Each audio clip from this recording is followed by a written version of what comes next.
주신 하나님의 말씀 로마서 16장 17절에서 20절입니다. 형제들아 내가 너희를 권하노니 너희가 배운 교훈을 거슬러 분쟁을 일으키거나 거치게 하는 자들을 살피고 그들에게서 떠나라. 이 같은 자들은 우리 주 그리스도를 섬기지 아니하고 다만 자기들의 배만 섬기나니 교활한 말과 아첨하는 말로 순전한 자들의 마음을 미혹하는지라. 너희의 순종함이 모든 사람에게 들리는지라. 그러므로 내가 너희로 말미암아 기뻐하노니 너희가 선한데 지혜롭고 악한데 미련하기를 원하노라. 평강의 하나님께서 속히 사탄을 너희 발 아래에서 상하게 하시리라. 우리 주 예수의 은혜가 너희에게 있을지어다. 아멘. 로마서 이제 거의 마지막 부분인데요. 로마서 마지막 이제 수요일에 끝나면 이제 로마서 그 오랫동안 해온 로마서가 이제 마치는 부분입니다.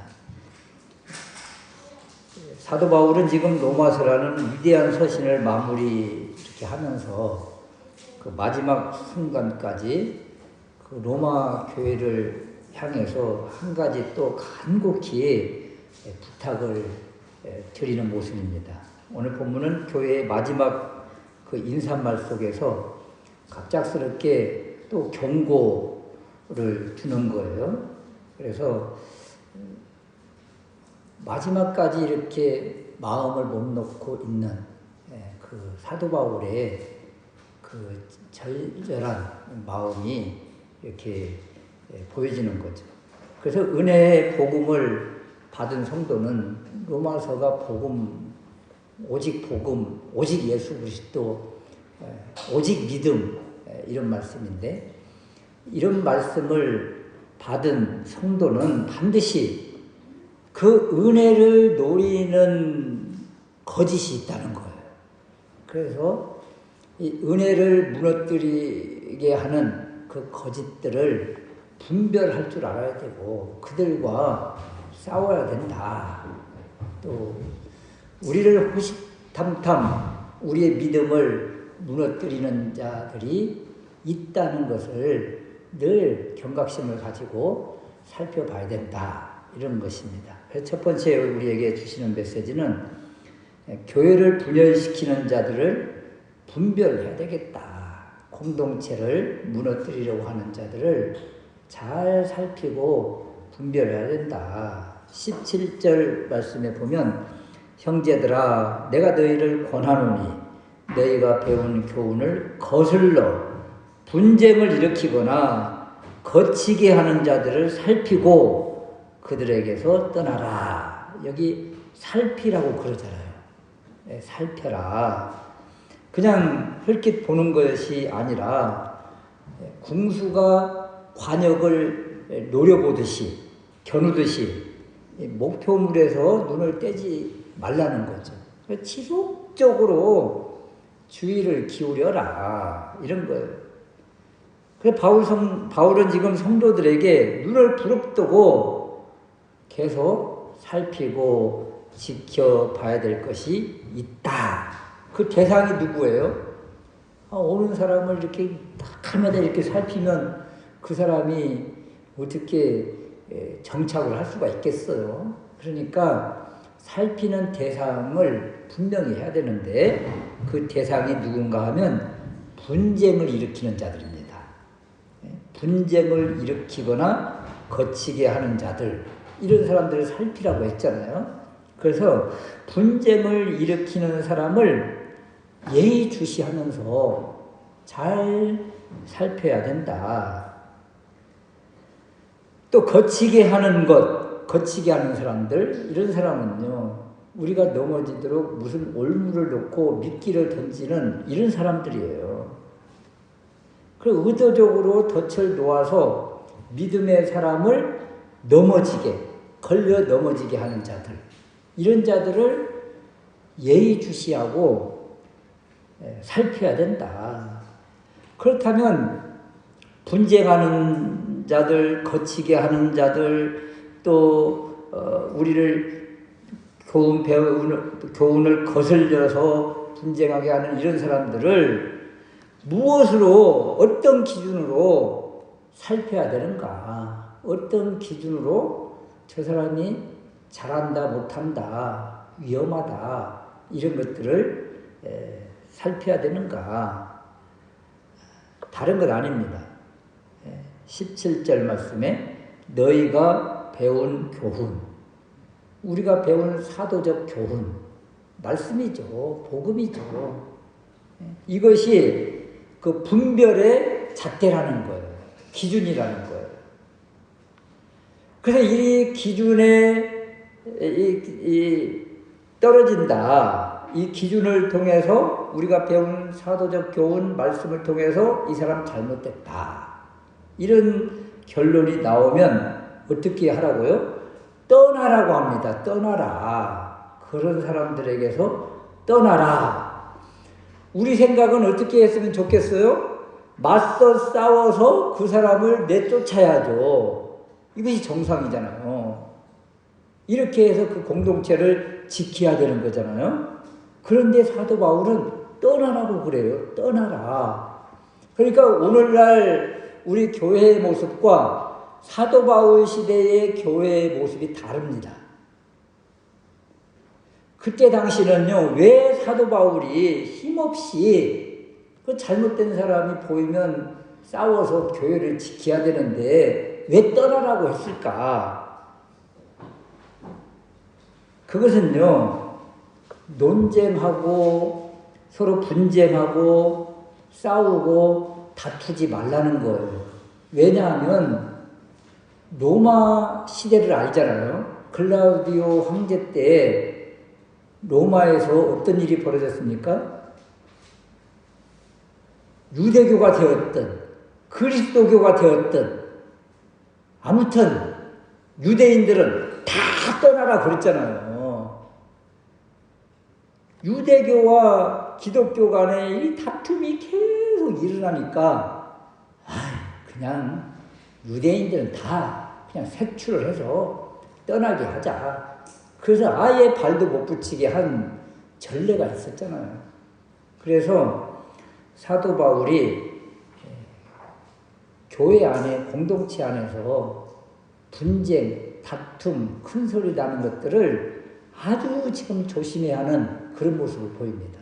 왜냐하면 이런 다툼을 통해서 교회 공동체 전체가 그 사회와 그 나라에서 역풍을 맞을 수 있기 때문에, 그래서 그냥 떠나라고 이렇게 권면을 하고 있는 것이죠. 여러분, 오늘날 우리 교회도 마찬가지예요. 교회 안에서 또는 교회와 교회 간에 이렇게 다툼, 또는 특별히 교회가 어떤 이단적인 교회와 싸울 때, 그때요, 세상 사람들은 교회들이 싸운다고 그래요. 교회들이. 그러니까 정통 개혁교회와 잘못된 이단 교회 간의 다툼이 벌어지면 우리는 이단과 맞서 싸우는 것인데 세상 사람이 바라볼 때는 교회들이 또 싸운다. 이렇게 바라보는 거죠. 참, 그래서 이런 다툼, 싸움, 분쟁 이런 일들이 있을 때 참 여러 가지를 종합적으로 고려해서 교회가 손해볼 때는 손해를 봐야 되는 것이고 그럴 때가 있다. 그래서 사도 바울이 당시대에서는 크게 분쟁을 일으키지 말고 이렇게 떠나라고 이런 권면을 하고 있는 것입니다. 두 번째 주시는 메시지는 거짓 교사들의 정체에 대해서 이야기를 해주고 있습니다. 거짓 교사들은 어떤 사람들인가? 18절 말씀에 보면 이 같은 자들은 우리 주 그리스도를 섬기지 아니하고 다만 자기의 배만 섬긴다. 자기의 배를 섬긴다. 그러잖아요, 지금. 여러분, 우리는 어떤 대상을 반드시 섬기게끔 되어 있습니다. 여러분, 예수를 믿지 않고 하나님을 섬기지 않는 세상 사람은 무엇을 섬길까요? 우상을 섬기지요. 아니면 자기 힘을 믿지요. 이런 것처럼 믿음의 대상이 누구에게나 다 있어요. 다 있어. 그런데 거짓 교사들의 섬기는 것을 보니까 그들은 자기 배를 섬기고 있더라. 자기 배를. 이 자기 배라는 것은 다른 것 아니죠. 육체적인 욕망, 물질적인 유익, 또 자기 중심, 탐욕 이런 것들을 섬기는 거예요. 그래서 자기 배를 섬기는 사람은 상대방을 짓밟아서 어떻게든지 자기 재산을 불리고 또는 자기의 권력을 누리기 위해서 또는 승진하기 위해서 짓밟고 그런 모습이죠. 이런 사람들을 뭐라고 불러요? 거짓 교사라고 하는 거예요. 결국 거짓 교사들의 이 모습은 교활한 말, 아첨하는 말, 그냥 아름다운 말로 상대방을 유혹하고 미혹하는 그 목적, 그것이 무엇인가 하면 그 사람의 것을 빼앗아서 자기 배를 불리려고 하는 사람이다. 이런 사람은 결국 거짓 교사요. 그래 이런 것들을 분별하지 못하면 그 미혹하는 말, 달콤한 말에 속아 넘어갈 수밖에 없다. 그래서 사도 바울이 지금 마지막 경고 권면을 하고 있는 거잖아요. 공동체를 무너뜨리는 세력들, 또 이렇게 자기 배를 불리는 사람들, 주변을 잘 살펴서 믿음의 사람들이 분별 없이 이런 것들에 속아서 믿음을 잃지 않게 지금 권면해주고 있는 모습이다. 그래서 사도 바울이 지금 로마서를 마치면서 마지막에 권면하는 이 메시지가 사실은 어찌 보면 너무 마음이 아파요. 왜냐하면 지금 한 몸, 한 가족 공동체처럼 있는 그 공동체 안에 이렇게 분쟁을 일으키는 사람들, 무너뜨리려고 미끼를 만드는 사람들, 또 자기 배를 불리려고 그냥 달콤한 말로 유혹하는 사람들, 이런 사람들이 있다는 거 아닙니까? 공동체 안에.